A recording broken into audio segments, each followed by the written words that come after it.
You step into a room, and before you've uttered a word, the atmosphere shifts. Conversations freeze mid-sentence. Eyes flicker away, shoulders tense. A forced laugh escapes someone's lips, brittle and hollow. You feel it. The unspoken friction, the invisible weight pressing against your chest. What did I do, you wonder? Why does this keep happening? The answer lies in a truth so raw, so rarely spoken, it feels like a secret whisper through the cracks of human connection. Your energy isn't just felt, it's feared. Not because you're cruel or arrogant, but because your presence acts like a mirror, reflecting everything others have buried in the darkest corners of their psyche. Carl Jung called this the shadow, the parts of ourselves we disown, suppress, or outright deny. Your energy doesn't just interact with polished masks and polite small talk. It bypasses defenses, slips past facades, and rattles the cages of the unconscious. When you walk into a room fully present, grounded, and unapologetically authentic, you become a walking spotlight for the truths people have spent lifetimes avoiding. Their discomfort isn't about you, it's about what you force them to confront within themselves. This isn't mysticism, it's science. Your energy is the sum of your thoughts, emotions, and unconscious patterns. What Jung termed psychic energy, it radiates like a magnetic field, broadcasting signals others detect long before you speak. Quantum physics confirms it. Everything vibrates.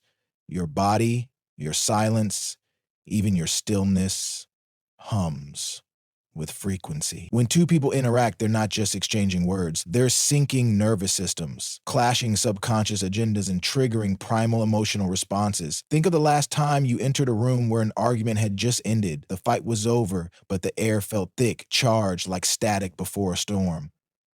That's not imagination, it's residue. Your nervous system detected the anger, hurt, and unspoken resentments before your conscious mind could process them. Conversely, recall someone whose calm steadiness instantly puts you at ease. Their energy didn't just comfort you, it reprogrammed you. Neuroscience calls this mirror neurons, the brain cells that fire when we act and when we observe others acting. Your body doesn't just witness energy, it absorbs it. So when people act awkward, defensive, or passive aggressive around you, it's not personal. It's primal.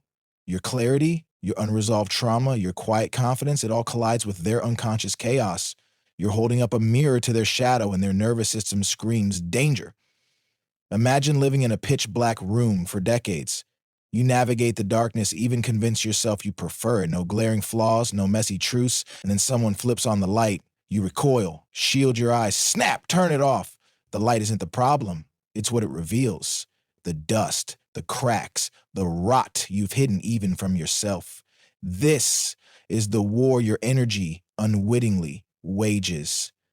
A 2004 University of Michigan study found insecure individuals often react with aggression when their self-image is threatened. They don't need you to insult them. Your mere existence, calm and undimmed, is enough to trigger their ego's defenses. Their reaction, passive aggression.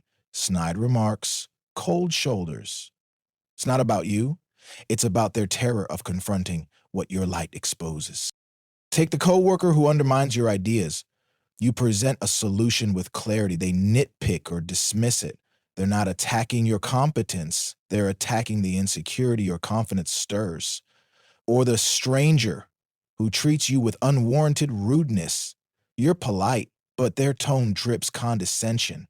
Again, it's not you, it's the dissonance between their inner chaos and your outer calm. Their ego interprets your peace as a threat, so they lash out to regain control.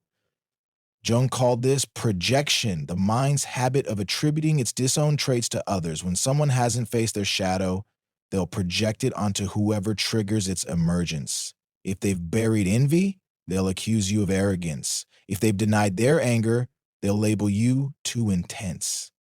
Their disdain isn't critique, it's confession. You don't need words to communicate power. Your energy speaks in a language older than speech, a dialect of posture, gaze, breath. Humans form first impressions in 7 seconds, driven largely by nonverbal cues. When your energy is grounded, your body relaxes. Your voice steadies. Your gaze softens but doesn't waver. You emit coherence, a state where heart, brain, and nervous system sync into harmony. To others, this coherence feels like safety or threat. Consider two reactions you've likely endured. A near stranger shares secrets they've never told anyone, trusting you instantly, or someone avoids eye contact, ghosts after one deep talk. Both stem from your energy. In the first case, your presence signals safety, permission to unmask. In the second, your clarity feels like confrontation. Their nervous system can't sync with yours, so it flees. This polarization isn't failure, it's physics. Like tuning forks, humans vibrate at frequencies. Align with someone's truth and you resonate. Clash with their denial and you repel. But here's the trap. When you don't understand why your energy disturbs others, you shrink. You mute opinions, over-apologize, laugh at unfunny jokes. You become a ghost to avoid making waves. Slowly, this self-betrayal drains you. Fatigue sets in, not the kind sleep fixes, but soul-deep exhaustion. This isn't just emotional, it's biological. Suppressing your energy stresses the body. Cortisol spikes. Immunity weakens. A 2013 Harvard study found people who hide their true selves suffer higher rates of anxiety, depression, illness. Dimming your light doesn't save relationships. It kills you. Yet the world gaslights you into believing you're the problem. Too sensitive. Overreacting. Why can't you relax? These aren't critiques, they're projections. People who can't handle their shadows will try to dim yours. They label boundaries cold, confidence, arrogant, clarity, intimidating. Their goal isn't to understand, it's to silence the mirror you hold to their soul. You've felt it for years. The drain after certain conversations, the weight of others' emotions clinging like wet clothes. You chalk it up to empathy, but it's deeper. You're absorbing energy, not just feeling it. Without protection, you'll spend life as an emotional janitor, cleaning messes you didn't make.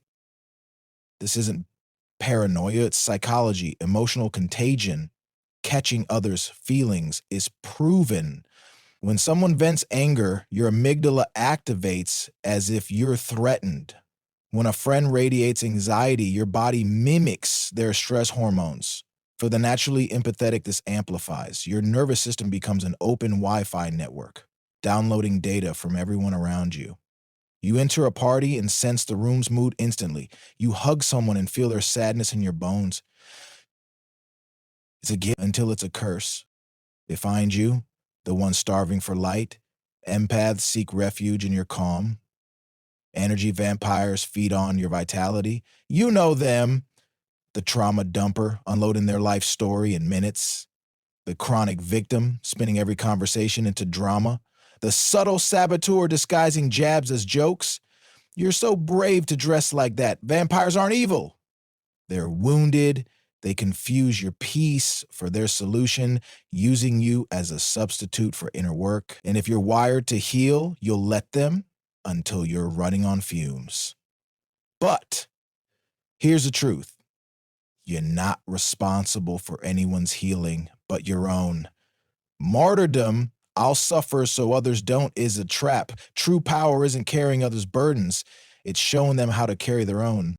There's a telltale sign your energy is clean. Nature responds. Dogs nuzzle you. Cats abandon owners for your lap. Plants thrive in your home despite your black thumb. This isn't coincidence. Animals and children, untouched by social masks, resonate with pure frequency.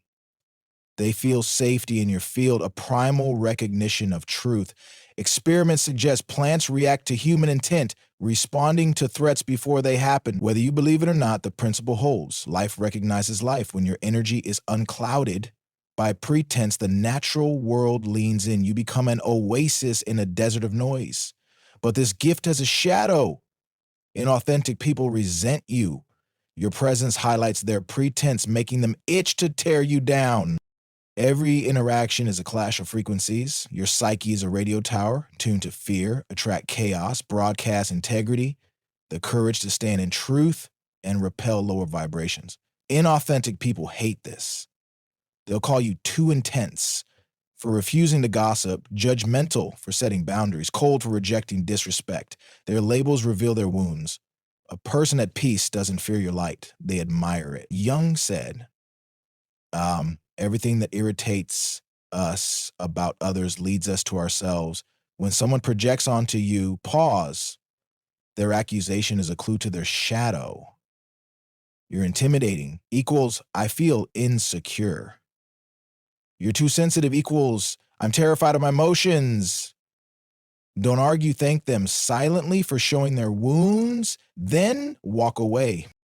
Protecting your energy isn't about walls, it's about filters. Ground yourself daily, stand barefoot on grass. Visualize roots anchoring you to earth. Ungrounded, you're a leaf in the wind. Grounded, you're a tree. Storms rage, but roots hold. Cleanse your field, shake out limbs after interactions. Imagine negativity falling like water. Say, I release what isn't mine.